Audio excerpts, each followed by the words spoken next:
ვარიანში იაკობ გოგებაშვილის სახლ-მუზეუმთან მისასვლელი გზისა და მოედნის რეაბილიტაცია მიმდინარეობს. უკვე დაიგო ასფალტის საფარის პირველი პირი. პროექტი ასევე ითვალისწინებს შიდა საუბნო გზის კიდევ ერთი მონაკვეთის რეაბილიტაციას, სადაც ამ ეტაპზე გზის საფუძვლის მოწყობა ხდება.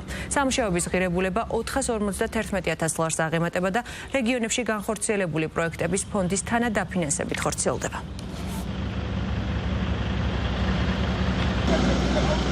დაახლოებით 50% სამუშაოებისა შესრულებულია.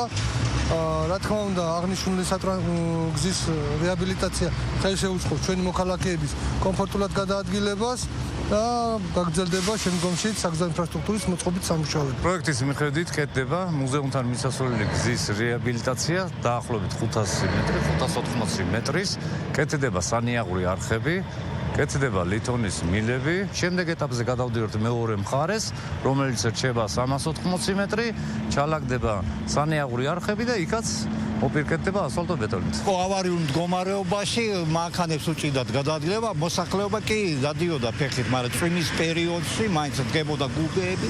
ამის შემდეგ დაიწყო კარგი გზის რეაბილიტაცია.